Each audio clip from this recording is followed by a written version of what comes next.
For most countries, geopolitics are unforgiving. If you exist in harsh terrain or among harsh neighbors, you just don't have many options for managing your affairs. The Turks surged up the Danube, as their home territories were not nearly large or secure enough to guarantee their safety, and there were no other reasonable directions to go.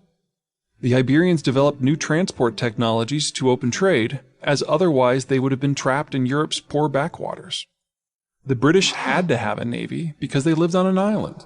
Had they done otherwise, they would have fallen prey to any other naval power that could reach their shores. The United States is in many ways the exception that proves the rule. America's physical place in the world is not just benign, but empowering.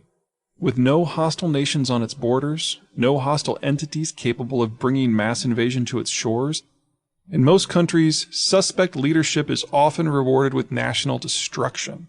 The United States is so huge and so far removed from the world and has such deep reserves of national power that highly questionable or even failed policies can lead to a second term. But just because the Americans don't need a plan and accidentally stumbled into superpowerhood doesn't mean that they have never had a plan. And when they do have a plan, good or bad, the world is remade. World War II was the most significant conflict in human history for any number of reasons. It was the first truly industrial conflict in that all of the players had fully internalized the whole host of industrial technologies. All the major combatants were fully industrialized, from the manufacture of machine guns and uniforms to the logistics of food distribution. Death was regularly dealt at ranges and in volumes on an entirely new scale. Even the low-end assessments for the war estimate 50 million dead. The war's most enduring legacy, however, wasn't its reach or its destructive capacity or the number of players involved, but the fact that one of those players had finally come of age. Because of American participation, the war's outcome was never in doubt. The surprise is not that the Allies won, but that the Axis held on for 3 years after raising America's ire. But as awesome as the sheer magnitude of the American war effort was in absolute terms, it paled in comparison to the United States' strategic position when the dust settled. At war's end, the Americans had forces on friendly terms in the United Kingdom, West Germany, France, Italy, Japan, the Netherlands, Belgium, Denmark, Austria, and Norway. The European geographical advantage over the non-American world remained so huge that even in the ashes of the post-war devastation, the occupied Western European states still collectively represented 1/4 of global economic power. There was little industrial capacity outside of the United States. Not only had most of the world's industrial and consumption capacity been destroyed, but the war had been so destructive that it had taken as well the bulk of the imperial militaries. Only the Soviets still had an army, but bereft of naval transport, it was an army that was not deployable in a global sense. The Americans controlled the oceans. In mid-1939, the Americans had 178 surface combatants and 58 submarines in the water out of a total fleet of less than 400 vessels. At the war's final day, only 6 years later, the Americans had a 6,800-vessel navy with over 1,000 major surface and submarine combatants. The navies of every major naval combatant of every significant pre-war power had been relocated to the seabed. The United Kingdom was the sole exception, and it could no longer operate without assistance beyond European waters. For the first time since the onset of the Blue Water era in the early 16th century, there was only one navy on the oceans. It was the single greatest concentration of power that the world had ever seen. The question was what to do with the war gains. One obvious option was to absorb the Axis and Western European empires into itself and establish a Pax Americana over the global system. That's certainly what the occupied Europeans and the opposing Soviets expected. But direct global control just wasn't the American style. It wasn't so much a moral distinction as a practical one.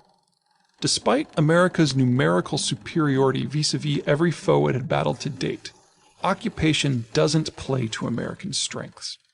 A Pax requires long-term occupation of key distribution and gathering nodes, large-scale urban pacification, and in general making the occupied populations offer up a sizable chunk of their wealth and income to their occupiers.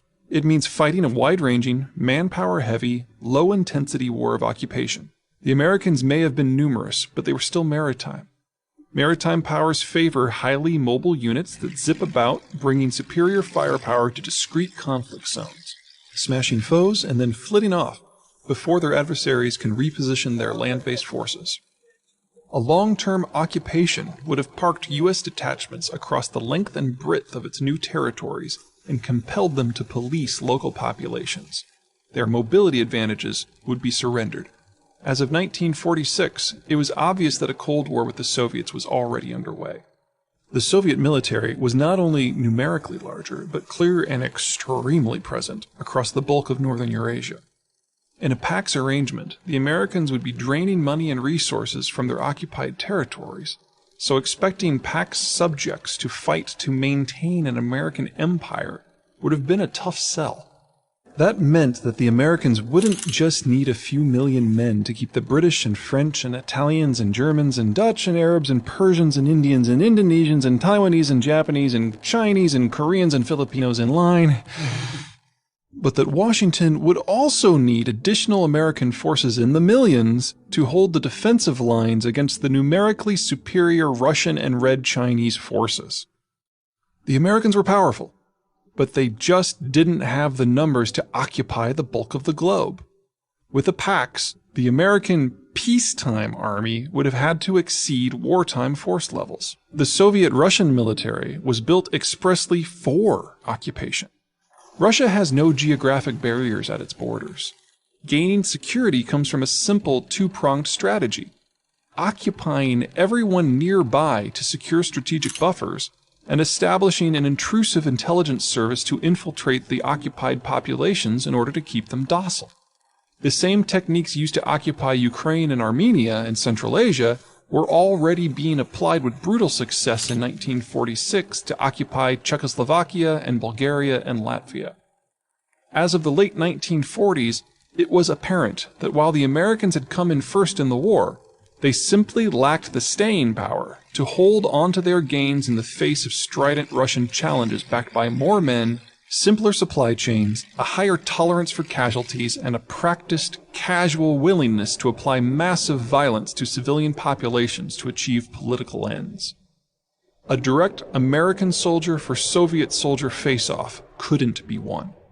What the Americans needed were not just allies to help carry the defense burden, but allies who were so eager that they would be willing to stand up against the awesome force of the Red Army. A Red Army that was still roused by the fact that it had single-handedly decimated the Nazi Wehrmacht at Stalingrad. It requires a hell of a bribe. And what the Americans came up with was one of the great strategic gambits in history. They assembled a plan, and then assembled their wartime allies on July 1, 1944, for a conference in New Hampshire to lay out their vision for the New World.